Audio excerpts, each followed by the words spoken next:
पूरे 12 द्वादश ज्योतिर्लिंग में ओंकारेश्वर ही ऐसा ज्योतिर्लिंग है जिसके दर्शन के पश्चात कोई महानदी का दर्शन होता है, जिसके तट को छूकर कोई महानदी बह रही है। आप काशी जाएंगे गंगा जी दूर हैं, आप उज्जैन जाएंगे क्षिप्रा जी दूर हैं, आप सोमनाथ जाएंगे समुद्र है, लेकिन ओंकारेश्वर ही ऐसा ज्योतिर्लिंग है जिसके दर्शन के पश्चात कोई महानदी का दर्शन होता है।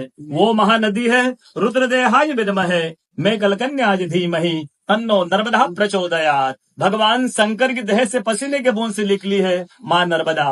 भारतवर्ष में जितनी नदियां हैं सब उत्तर दक्षिण, दक्षिण उत्तर की ओर बहती है, लेकिन माँ नर्मदा उदय से अस्सी की ओर बहती है, पूरब से पश्चिम की ओर बहती है। भारतवर्ष में जितनी नदियां हैं उसमें नर्मदा ही नदी ऐसी है जिनके जितने कंकर हैं सब शंकर है।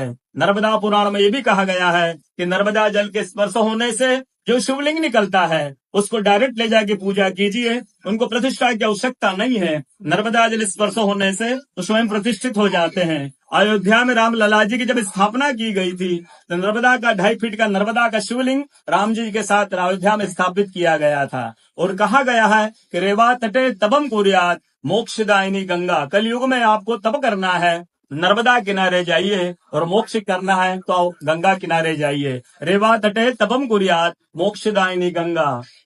तो नर्मदा किनारे एक संत का, तपस्या संत का अनुभव बताता हूँ जो वर्षों से नर्मदा किनारे रहे हैं। जब वो देखते हैं सुबह 3 से 4 बजे ब्रह्म मुहूर्त में एक कोई माई आती है, नर्मदा स्नान करके लौट जाती है। संतों को जिज्ञासा हुई कि मैं वर्षों से इस माँ को देख रहा हूँ, नर्मदा स्नान करके लौट जाती है। संत ने कहा कि कल मैं माँ से पूछूंगा, स्नान करके लौटेगी। वो माई सुबह 3 से 4 बजे ब्रह्म मुहूर्त में स्नान करके लौट रही थी। संत ने देखा माई स्नान करके लौट रही है। संत दौड़ते गए, माँ को साष्टांग दंडवत प्रणाम करके पूछा, है माँ मैं वर्षों से आपको देख रहा हूँ, अब नर्मदा स्नान करके लौट जाती है, माँ अपना परिचय दीजिए। तो माँ अपना परिचय देती है, मैं गंगा हूँ, कलयुग में शुद्धिकरण के लिए नर्मदा स्नान करने के लिए आती हूँ। बोलो गंगा मैया की जय, नर्मदा मैया की जय, ओंकारेश्वर भगवान की जय, आज के कथा के आनंद की जय, भक्त और भगवान की जय।